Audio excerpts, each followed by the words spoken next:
आज हम करेंगे एमएससी सेमेस्टर 3 का पेपर 11 बायोलॉजी ऑफ कॉर्डेट्स। और इसमें ये टॉपिक जो हम कर रहे हैं आज वो है inter relationships of Hemichordata, urochordata and Cephalochordata and the relations with other deuterostomes. So let's begin. Now the first and foremost question is कि प्रोटोकॉर्डेट्स क्या होते हैं।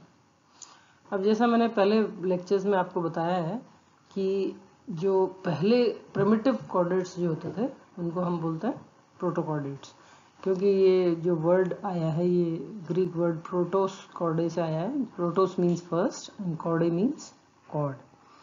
और ये जो प्रोटोकॉर्डेट्स हैं इनमें ये 3 मेजर सब फाइला से मिलके बने हैं।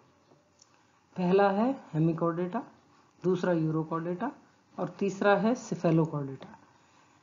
ये सारे जो सब फाइला बने हैं they are on the basis of the presence of notochord. Notochord है या नहीं, और है तो किस तरह का है, किस रीजन में सिचुएटेड है, इन बातों पे ये सब फाइला डिवाइड हुए हैं। तो जो हेमिकॉर्डेटा है उनमें नोटोकॉर्ड जो है वो थोड़ा डाउटफुल है, क्योंकि वो उस तरह का नोटोकॉर्ड नहीं है जो यूरोकॉर्डेटा और सेफेलोकॉर्डेटा में पाया जाता है। ये जो नोटोकॉर्ड है ये प्रोबोस्किस में एक स्टोमोडेल डाइवर्टिकुलम की तरह निकला हुआ होता है। तो इसके नेचर का डाउट है कि भाई ये जो इसका ओरिजिन है वो नोटोकॉर्डल है भी या नहीं। तो इसमें एक तरह से ये हो गया कि नोटोकॉर्ड नहीं है। फिर सेकंड जो है यूरोकॉर्डेटा, यूरो मीन्स टेल, तो notochord only in the tail of the tadpole larva. और ये भी सिर्फ जो नोटोकॉर्ड है ये आपको एडल्ट में देखने को नहीं मिलेगा, उसका जो टैडपोल लार्वा होता है उसमें ये नोटोकॉर्ड उसके टेल रीजन में प्रेजेंट होता है। Third is Cephalochordata. इनमें जो नोटोकॉर्ड है वो परसिस्टेंट होता है, मतलब शुरू से लेकर आखिरी तक, लार्वल स्टेज से लेकर एडल्ट तक ये प्रेजेंट होता है। और ये सिर में भी प्रेजेंट होता है। सेफेलो मीन्स हेड, तो ये सिर में भी प्रेजेंट होता है, यानी टेल में तो पहले यूरोकॉर्डेटा में था ही, इनमें सिर में भी प्रेजेंट होता है, यानी इनकी पूरी बॉडी में नोटोकॉर्ड प्रेजेंट होता है।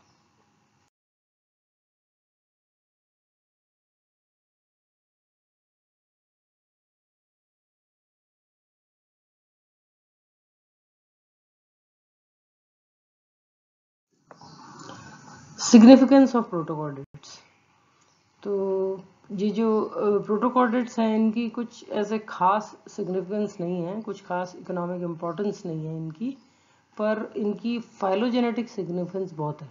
जो ये ज़ूलॉजिस्ट स्टडी करते हैं ये इंटरलेशन, ये जो एवोल्यूशन वगैरह, तो इनमें ये एक कड़ी है इनवर्टिब्रेट्स और वर्टिब्रेट्स के बीच में। तो फाइलोजेनेटिक सिग्निफिकेंस इनकी बहुत है। इनके जो कैरेक्टर्स हैं वो आप कंपेयर करो तो कुछ कैरेक्टर्स इनवर्टिब्रेट के जो अपर फाइला हैं, जो हायर नॉन कॉर्डेट्स हैं, उनसे मिलते हैं और कॉर्डेट्स से भी मिलते हैं। तो इस तरह से इनकी जो फाइलोजेनेटिक सिग्निफिकेंस है वो बहुत ज़्यादा इम्पोर्टेंट है। अब सिग्निफिकेंस में ये एक तो मैंने जैसे अभी बताया ही कि ये एफिनिटीज फर्स्ट पॉइंट है कि ये एफिनिटीज शो करते हैं। एफिनिटीज अपने लोअर ग्रुप यानी हायर नॉन कॉर्डेट से भी शो करते हैं और हायर ग्रुप यानी वर्टिब्रेट से भी शो करते हैं। और इनका जो ओरिजिन है माना जाता है, वर्टिब्रेट्स का जो ओरिजिन है इनका भी वही ओरिजिन है, तो इसलिए ये काफ़ी वर्टिब्रेट्स की स्टडी करने के प्रोसेस में ये बहुत हेल्पफुल होता है। सेकंड, ये इनमें जो वर्टिब्रेट कॉर्डेट कैरेक्टर्स हैं, नोटोकॉर्ड प्रेजेंट होना, hollow dorsal nerve cord present होना, फेरेंजियल गिल स्लिट्स प्रेजेंट होना, ये बिल्कुल फॉलो करते हैं इसको, और इनमें ये तीनों चीज़ें थ्रू आउट लाइफ प्रेजेंट होती हैं। थर्ड, ये प्रिमिटिव कॉर्डेट्स माने जाते हैं। जो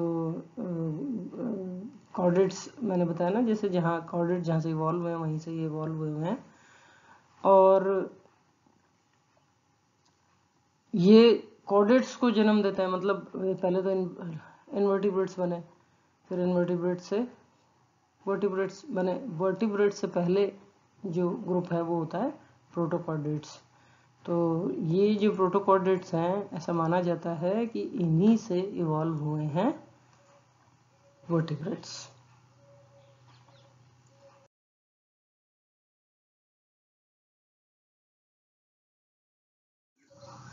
कंपैरिजन ऑफ 3 प्रोटोकॉर्डेट सबफाइला। अब एक बहुत बड़ा काफ़ी डिटेल्ड ये टॉपिक है और इसको मैं फिर आगे पार्ट्स में करूँगी। आज मैं आपको बेसिक इनके डिफरेंस बताऊंगी। बेसिक डिफरेंस में मतलब टेबल्स बनाए हुए हैं, तो टेबल्स मैंने पोस्ट किया है और टेबल को लेके अपन समझेंगे कि इसमें हेमिकॉर्डेटा, यूरोकॉर्डेटा और सिफेलोकॉर्डेटा में क्या क्या डिफरेंसेस हैं। हम इनके वो वाले कैरेक्टर्स पढ़ेंगे जो कि जो डिफरेंट है तीनों में, मतलब उनके कैरेक्टर्स पढ़ेंगे तो कुछ कैरेक्टर्स हैं वो 2 में मिलते हैं, तीसरे में नहीं मिलते। इस तरह से ये तो हमें पता ही है कि इनके ये जो जैसे हमने पिछली स्लाइड में देखा कि इनकी तीनों ये जो नोटोकॉर्ड, नर्वकॉर्ड, गिल स्लिट्स इनमें प्रेजेंट होती है। तो वो जो ये बेसिक कैरेक्टर है वो तो तीनों में प्रेजेंट है, लेकिन उसके अलावा जो बाकी स्ट्रक्चर्स हैं, बाकी जो इनकी तौर तरीके हैं, उनमें क्या डिफरेंसेस हैं। तो आगे बहुत सारे टेबल्स दिए हुए हैं, तो let's begin with the first table.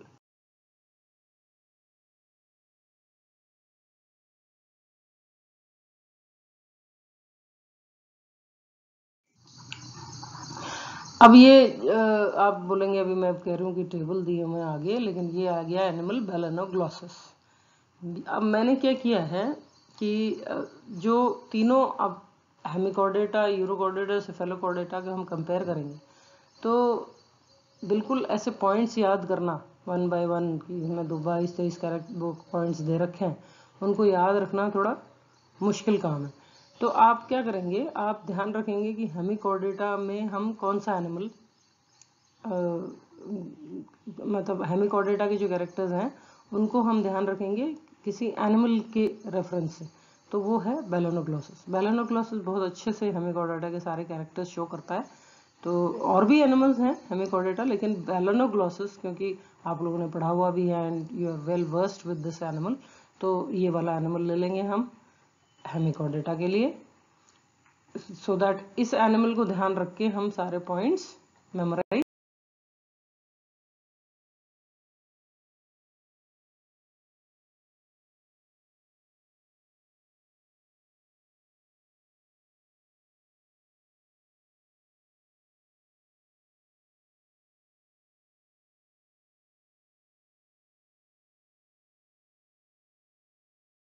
Okay, फिर यूरोकॉर्डेटा के लिए ले लेंगे हम हर्डमानिया। हर्डमानिया में देखिए इसमें ये इम्पोर्टेंट है कि मैं आपको उसका लार्वा भी बताऊं, क्योंकि अभी हमने पहले पढ़ा था कि जो यूरोकॉर्डेटा है उनमें जो नोटोकॉर्ड है it is present only in the tadpole stage. जो एडल्ट है उसमें वो नहीं पाया जाता है, तो इसलिए ये टैडपोल लार्वा का भी ज्ञान हमें होना चाहिए। और ये बैग लाइक एडल्ट है, जो देखने से ऐसा नहीं लगता कि वर्टिब्रेट है, पर ये एक्चुअली इससे पैदा हुआ है, तो वर्टिब्रेट ये है।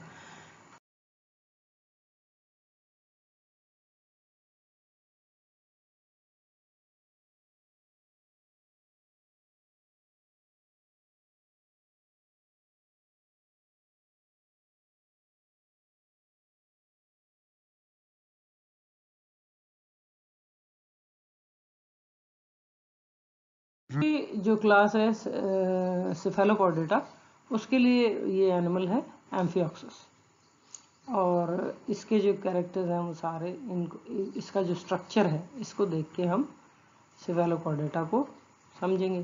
तो इस तरह से ये तीनों एनिमल्स आपने कुछ कुछ इनको पढ़ा हुआ है, और अगर आप कंपैरिजन अच्छे से इंटर रिलेशनशिप करना चाहते हैं तो इन तीनों का एक बार स्ट्रक्चर आप रिवाइज कर लें। यहाँ पे पॉसिबल नहीं होगा कि मैं तीनों स्ट्रक्चर आपको पढ़ाऊँ, क्योंकि इसमें बहुत ज़्यादा टाइम लग जाएगा, काफ़ी वास्ट होते हैं ये। तो ये अगर आप आगे कॉर्डेट्स बहुत अच्छे से करना चाहते हैं और मेनली ये प्रोटोकॉर्डेट्स, तो ये आप इन तीनों एनिमल्स को का स्ट्रक्चर एक बार ब्रश अप कर लें और उसके बाद फिर आप ये टेबल्स रेफर करें, तो ये it will be a very easy job.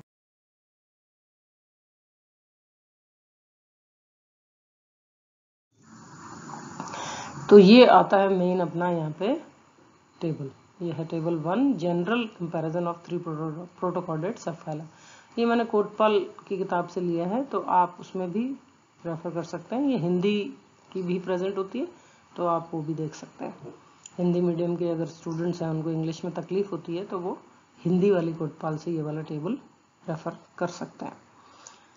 तो अब देखिए इसमें 23 पॉइंट्स हैं, तो एक एक करके लेते हैं। फर्स्ट है डिस्ट्रीब्यूशन। डिस्ट्रीब्यूशन तीनों का सेम है, ये तीनों मराइन होते हैं और वर्ल्ड वाइड है। वर्ल्ड वाइड मतलब मराइन तो एक तरह से इनका हैबिटेट हो गया और वर्ल्ड वाइड इनका ज्योग्राफिकल डिस्ट्रीब्यूशन हो गया। ये पूरे दुनिया में पाए जाते हैं और पूरी दुनिया के मरीन वाटर्स जो हैं उनमें ये, जहाँ पे भी मरीन वाटर होगा वहाँ पे ये हो सकता है। Second is habit and habitat. Habit and habitat में ये सॉलिटरी हैं, तीनों ही सॉलिटरी, मतलब एक फॉर्म पाया जाता है। जैसे कुछ एनिमल्स होते हैं झुंड में रहते हैं, तो वो केस इनमें तीनों में नहीं है। और ये अकेले भी पाए जाते हैं, जैसे मतलब झुंड में ही रहते हैं ऐसा नहीं है, ये अकेले भी पाए जा सकते हैं और कॉलोनी में भी पाए जा सकते हैं। ठीक है, दोनों ये जो सब हेमिकॉर्डेटा और यूरोकॉर्डेटा, ये दोनों तरीके से पाए जाते हैं, अकेले भी और कॉलोनी में भी। और जो सिफेलोकॉर्डेटा है ये हमेशा सॉलिटरी होता है, अकेला ही पाया जाता है, ये झुंड में नहीं पाया जाता। जो हेमिकॉर्डेटा है यानी जो बेलेनोग्लॉसस है, ये ट्यूबिकुलस है। ट्यूबिकुलस मतलब कि ये ट्यूब लाइक स्ट्रक्चर में रहता है। आपने पहले बेलेनोग्लॉसस लोअर क्लासेस में पढ़ा, तो आपको याद होगा एक स्ट्रक्चर की, इसमें एक ट्यूब जैसा स्ट्रक्चर बना रखा है यू शेप का, और उसमें ये पाया जाता है। जैसे यू शेप की ट्यूब जो होती है उसमें से ये सहूलियत होती है कि एक तरफ से पानी घुसता है और दूसरी तरफ से बाहर निकल जाता है, तो इस तरह की ट्यूब में ये पाया जाता है। और जो यूरोकॉर्डेटा है, ये आपने देखा ही था, बैग लाइक स्ट्रक्चर है और उसमें नीचे फुट होता है, ऊपर बॉडी होती है, नीचे फुट होता है, और वो जो फुट होता है वो सैंड में धसा हुआ रहता है। जो भी सबस्ट्रेटम है जहाँ पे भी वो पाया जाता है उसमें वो धसा हुआ रहता है, जिससे ये अपराइट पोजीशन में खड़ा रहता है। तीसरा सिफेलोकॉर्डेटा है, ये बरोइंग है और फ्री स्विमिंग। बरोइंग मतलब ये फ्रीली स्विम करता रहता है और जब इसको ज़रूरत पड़ती है तो ये सैंड में अपना बरो बना के और उसमें घुस जाता है। इस तरह से ये इनके तीनों के हैबिट एंड हैबिटेट है। Third is shape. जो बेलेनोग्लॉसस है ये इलोंगेटेड होता है, सिलेंड्रिकल होता है और वर्म लाइक होता है। क्वाइट क्लियर, इनको ज़्यादा मुझे नहीं लगता कि समझाने की ज़रूरत है। दूसरा यूरोकॉर्डेट, ये डीजेनरेट होता है और बैग लाइक होता है। तो ये भी आपने फोटो में देखा ही है कि वो डीजेनरेट मीन्स जो टैडपोल लार्वा है उसके बाद उसमें कुछ जो कैरेक्टर्स हैं, जो कॉर्डेट कैरेक्टर्स हैं, जो बेसिक हायर कैरेक्टर्स हैं, वो डीजेनरेट हो जाते हैं और ये it converts into a bag like degenerate organism. फिर स्टेफेलोकॉर्डेटा, ये फिश लाइक होता है। अगर आप इसको वैसे कंडीशन में देखेंगे, स्पेसिमेन देखा होगा आपने लैब में, तो फिश लाइक स्ट्रक्चर होता है इसका, जैसे बिल्कुल पॉइंटेड आगे से नाव जैसा स्ट्रीमलाइन स्ट्रक्चर, और ये स्विम करता हुआ दिखता है तो फिश जैसा ही लगता है, तो ये फिश लाइक है और लैटरली कंप्रेस्ड है। लैटरली कंप्रेस्ड, यदि इसका मतलब ये है कि यदि अपन इसको साइड से देखेंगे, लेफ्ट और राइट साइड जो है इसकी हैं, वो तो उनका एरिया ज़्यादा है, और अगर अपन इसको वर्म अगर तैर रहा है और उसको टॉप से देख रहे हैं, इसके डोर्सल साइड से अगर अपन इसको देख रहे हैं, तो ये बहुत पतला चपटा दिखाई देता है। तो ये लैटरली कंप्रेस्ड है। तो 4 साइड्स होती है ना, डोर्सल, वेंट्रल, लैटरल लेफ्ट और लैटरल राइट। तो ये जो लैटरल साइड्स हैं ये बिल्कुल आपस में पास पास आ जाती हैं, मतलब कंप्रेस हो जाती हैं, तो इसको बोलते हैं laterally compressed. Fourth point is the body divisions. Body division में जो बेलानोग्लॉसस है उसकी बॉडी डिवाइडेड है हेड, नेक एंड ट्रंक में। यूरोकॉर्डेटा यानी हर्डमानिया ये अनसेगमेंटेड होता है, इसमें ना कोई हेड होता है ना कोई टेल होता है, बैग लाइक होता है ये। और ब्रैंकियोस्टोमा यानी एम्फिऑक्सिस ये सेगमेंटेड होता है, परंतु इसमें डिस्टिंक्ट हेड नहीं पाया जाता है। ये बॉडी है वो बिल्कुल ऐसे कंटिन्यूस होती है, तो इसमें अलग से ऐसे हेड जैसा स्ट्रक्चर दिखाई नहीं देता है। Fifth point is post anal tail. Post anal means anus के बाद। एनस के बाद जो टेल है वो बेलानोग्लॉसस में एब्सेंट, हर्डमानिया में एब्सेंट, हर्डमानिया मीन्स यूरोकॉर्डेटा में एब्सेंट, और केवल ये प्रेजेंट है सेफेलोकॉर्डेटा में। इसका आप स्ट्रक्चर देख सकते हैं वापस करके स्लाइड को, कि जो एनस है वो थोड़ा सा पोस्टीरियर रीजन से आगे की तरफ है, तो एनस के बाद का जो स्ट्रक्चर है that is the tail. Sixth point है फिन्स। हेमिकॉर्डेटा में एब्सेंट, यूरोकॉर्डेटा में एब्सेंट, सेफेलोकॉर्डेटा में मीडियन फिन्स प्रेजेंट होती है। मीडियन फिन्स यानी सिर्फ डॉर्सल और वेंट्रल साइड पे फिन्स होती है, जो लैटरल साइड्स हैं उन पे फिन्स नहीं पाई जाती है। सेवेंथ पॉइंट है टेस्ट। हेमिकॉर्डेटा में एब्सेंट, यूरोकॉर्डेटा में प्रेजेंट और सेफेलोकॉर्डेटा में एब्सेंट। तो एक प्रोटेक्टिव सी कवरिंग होती है जो इन दोनों में एब्सेंट है, हेमिकॉर्डेटा और सेफेलोकॉर्डेटा में, और सिर्फ हर्डमानिया में प्रेजेंट है। 8 पॉइंट इज सीलोम। सीलोम एंटेरोसीलस होती है। अब आपको पता ही है एंड्रॉन से जो निकलती है, मतलब जो पाउच लाइक स्ट्रक्चर्स बना के जो निकलती है, दैट इज द एंट्रोसीलोम। तो इनमें वो प्रेजेंट होती है, सो दे आर कॉल्ड एंट्रोसीलस। और ये जो सीलोम है ये 3 बॉडी डिवीजन में डिवाइडेड होती है। हेड की सीलोम अलग, नेक की अलग और ट्रंक की अलग। हर्डमानिया में सीलोम बिल्कुल एब्सेंट होती है। एट्रियल कैविटी है वो पूरे उसको कवर कर लेती है। एट्रियल कैविटी फैल जाती है, इसलिए सीलोम रिड्यूस हो जाती है या ख़त्म हो जाती है, और यही केस है सेफेलोकॉर्डेटा में। सेफेलोकॉर्डेटा में थोड़ी सी सीलोम भी प्रेजेंट होती है, थोड़ी सी एट्रियल कैविटी भी प्रेजेंट होती है, जबकि हर्डमानिया में, यूरोकॉर्डेटा में ये टोटली ऑब्लिटरेट हो जाती है by the atrial cavity. Coelom बिल्कुल प्रेजेंट नहीं होती और बहुत बड़ी एट्रियल कैविटी प्रेजेंट होती है। 9th atrial cavity. अब हेमिकॉर्डेटा में क्योंकि पूरा सीलोम है, अच्छे से डेवलप्ड है, 3 रीजन में डिवाइडेड है, head coelom, neck coelom and tail coelom या ट्रंक सीलोम। तो इनमें जो एट्रियल कैविटी है वो बिल्कुल एब्सेंट है, इट डज नॉट डेवलप, बनती ही नहीं है। फिर जो यूरोकॉर्डेटा में इनमें ये ग्रेटली डेवलप्ड है, क्योंकि वो सीलोम को तो सीलोम उसकी वजह से बिल्कुल ही ख़त्म हो जाती है। और सेफेलोकॉर्डेटा में ये थोड़ी एट्रियल कैविटी प्रेजेंट होती है और थोड़ी सीलोम प्रेजेंट होती है। तो एट्रियल कैविटी जो है वो इसमें बनी हुई होती है, बहुत ज़्यादा तो नहीं लेकिन हाँ अच्छी खासी होती है। 10th point is notochord. इसमें हेमिकॉर्डेटा में हम पहले भी डिस्कस कर चुके हैं, नोटोकॉर्ड है ही नहीं, डाउटफुल बताया था ना अपन ने, तो वो it is not a Noto, जो भी उसमें हेड में जो स्ट्रक्चर है उसका supporting structure, that is not a notochord, it is a stomochord present in the body. Urochordata में ये नोटोकॉर्ड जो है वो केवल लार्वल स्टेज में है, जो इसका टैडपोल लार्वा का डायग्राम है उसमें लार्वल स्टेज में होता है, और एडल्ट में ये नहीं होता है। सेफेलोकॉर्डेटा में ये पर्सिस्टेंट होता है थ्रू आउट लाइफ, लार्वा से लेकर एडल्ट तक प्रेजेंट होता है, और ये रॉड लाइक होता है और पूरी बॉडी की लेंथ में प्रेजेंट होता है। 11th point is muscles.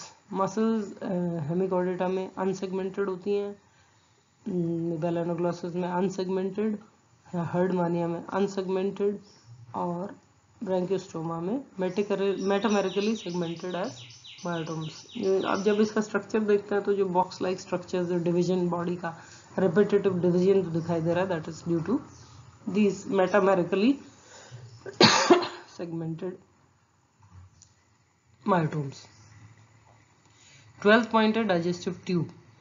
Digestive tube Balanoglossus में कंप्लीट, स्ट्रेट या कॉइल्ड होती है। हेमिकॉर्डेटा में, ये बोलना ठीक होगा, हेमिकॉर्डेटा में कंप्लीट, स्ट्रेट और कॉइल्ड होती है। और हर्डमानिया में कंप्लीट होती है और कॉइल्ड होती है, और सिर्फ सिफेलोकॉर्डेटा में it is complete and straight. Oral hood, next point, ये एब्सेंट होता है हेमिकॉर्डेटा में और यूरोकॉर्डेटा में, और केवल प्रेजेंट होता है सिफेलोकॉर्डेटा में। फेरेंजियल अपैरेटस, ये फेरेंजियल अपैरेटस हेमिकॉर्डेटा में बड़ा होता है, और इसमें जो गिल स्लिट्स हैं वो 2 रोज प्रेजेंट होती हैं। डॉर्सल लीनियर प्लेट्स होती हैं, यानी ऊपर की तरफ प्रेजेंट होती हैं। डॉर्सल साइड पे, एनिमल के डॉर्सल साइड पे रोज प्रेजेंट होती है। और हर्डमानिया में ये बड़ा होता है, काफ़ी कॉम्प्लेक्स होता है, और इसमें बहुत सारे पेयर्स लैटरल गिल स्लिट्स पाए जाते हैं। सिफेलोकॉर्डेटा में भी ये बड़ा होता है, कॉम्प्लेक्स होता है, और इसमें भी काफ़ी सारे लैटरल गिल स्लिट के पेयर्स पाए जाते हैं। 15 point is feeding mechanism. Herdmania में ये सिलियरी होता है या फिल्टर होता है, मतलब सिलियरी फीडिंग होता है या तो, या फिर फिल्टर फीडिंग होता है। और हर्डमानिया में, यूरोकॉर्डेटा में ये सिलियरी होता है, और सिफेलोकॉर्डेटा में भी ये पूरा सिलियरी होता है। तो ओनली जो हेमिकॉर्डेटा है उसमें ये सिलियरी भी होता है और फिल्टर फीडिंग भी होता है, बाकी दोनों में केवल सिलियरी। 16 पॉइंट रेस्पिरेटरी ऑर्गन, ये जो रेस्पिरेटरी ऑर्गन है तीनों में ही एब्सेंट है, और तीनों में ही respiration is through general body surface. फिर हार्ट, इसमें जो हेमिकॉर्डेटा है इसमें डोर्सल हार्ट प्रेजेंट होता है। हर्डमानिया में well developed muscular heart present होता है, और सिफेलोकॉर्डेटा मतलब एम्फियोक्सिस में हार्ट बिल्कुल एब्सेंट होता है।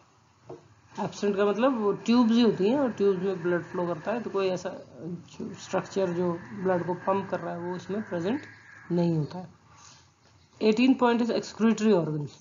एक्सक्रीटरी ऑर्गन्स हेमिकॉर्डेटा में ग्लोमेरुलस होते हैं जो प्रोबॉस्किस में प्रेजेंट होते हैं। यूरोकॉर्डेटा में न्यूरल ग्लैंड होता है, पाइलोरिक ग्लैंड होता है, और नेफ्रोसाइट्स होता है जो एक्सक्रीशन में मदद करते हैं। और सिफेलोकॉर्डेटा में प्रोटोनेफ्रिडिया होता है। प्रोटो ने पहले नेफ्रिडिया के बारे में पढ़ा है जब अपने जनरल कैरेक्टर्स पढ़े हैं कॉर्डेट्स के, कि 3 तरह की नेफ्रिडिया प्रेजेंट होती है, प्रोटोनेफ्रिडिया, मीजोनेफ्रिडिया, मेटानेफ्रिडिया। तो ये प्रोटोनेफ्रिडिया सिफेलोकॉर्डेटा में पाई जाती है। 19 point is nervous system. Nervous system Hemichordata में इंट्रा एपिडर्मल पाया जाता है, मतलब एपिडर्मिस में पाया जाता है, और इन दोनों में नर्वस सिस्टम ना के बराबर होता है, यूरोकॉर्डेटा में और सिफेलोकॉर्डेटा। 20 पॉइंट सेक्सेस, इसमें हेमिकॉर्डेटा में सेपरेट होता है, मतलब मेल अलग होता है, फीमेल अलग होता है। इसमें हर्डमानिया में यूनाइटेड होते हैं, मतलब एक ही एनिमल में दोनों स्पर्म्स और ओवा बन जाते हैं। और सिफेलोकॉर्डेटा में भी ये सेपरेट होता है, यानी एम्फियोक्सिस भी, मेल एम्फियोक्सिस अलग होगा और फीमेल एम्फियोक्सिस अलग होगा। 21 पॉइंट गोनड्स, इसमें काफ़ी सारे गोनड्स पाए जाते हैं हेमिकॉर्डेटा में, बेलोनोग्लोसस में। फिर यूरोकॉर्डेटा में एक ही तरह के गोनड स्ट्रक्चर होते हैं जिसमें मेल फीमेल दोनों मिले हुए होते हैं। आपने देखा होगा कि अगर हर्डमानिया का स्ट्रक्चर पड़ा हुआ तो सेंट्रल एक कैनाल होती है, और वो जैसे पेड़ का पत्ता होता है उस तरह से उसमें साइड में ब्रांचेस जा रहे होते हैं, और वो ब्रांचेस जुड़े हुए होते हैं टेस्टिस और स्पर्म्स, टेस्टिस और ओवरीज से, जो वो लोब लाइक स्ट्रक्चर होता है जो दोनों मिक्स प्रेजेंट होता है। जो सिफेलोकॉर्डेटा है इनमें भी जो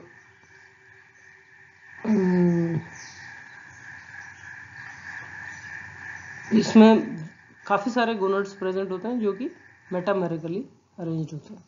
मेटामेरिज्म मतलब सेगमेंटेशन टाइप दिखाई देता है इसकी बॉडी में, और उसी हिसाब से उन सेगमेंट्स के हिसाब से उनमें गोनड्स बहुत सारे प्रेजेंट होता है।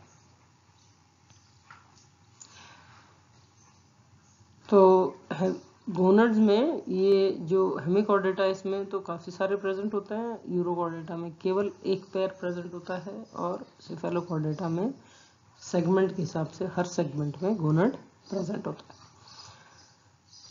22nd point is gonoducts. Gonoducts hemichordata में एब्सेंट होते हैं, यूरोकॉर्डेटा में प्रेजेंट होते हैं। अभी जैसे मैंने स्ट्रक्चर बताया कि डक्ट होता है, एक मेन डक्ट होता है, और फिर वो ब्रांच होता है, और फिर वो जो गोनड्स है उनमें जाता है, और सेफेलोकॉर्डेटा में अगेन ये एब्सेंट होता है।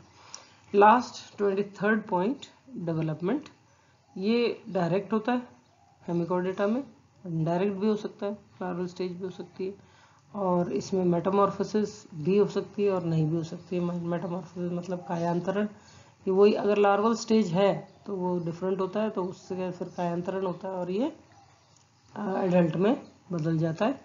और अगर लार्वल स्टेज नहीं है तो डायरेक्ट डेवलपमेंट होता है, तो मेटामॉर्फोसिस का क्वेश्चन ही नहीं।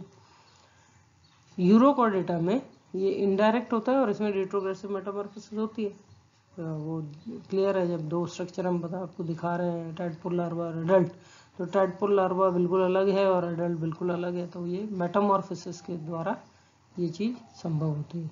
और सेफेलोकॉर्डेटा में जो डेवलपमेंट है ये इनडायरेक्ट है, और इसमें भी मेटामॉर्फोसिस देखने को मिलता है। इनडायरेक्ट मतलब वही लार्वल स्टेज है, और लार्वा का जो स्ट्रक्चर है वो काफ़ी डिफरेंट होता है एडल्ट से, तो उसमें मेटामॉर्फोसिस से ये डिफरेंट एडल्ट स्ट्रक्चर बनता है। तो देखिए ये इजी हैं बहुत सारे points, you just have to memorise. समझने का ज़्यादा नहीं है पर मेमोराइज करने का है, तो इनको आप बार बार रिपीट करें और याद कर लें।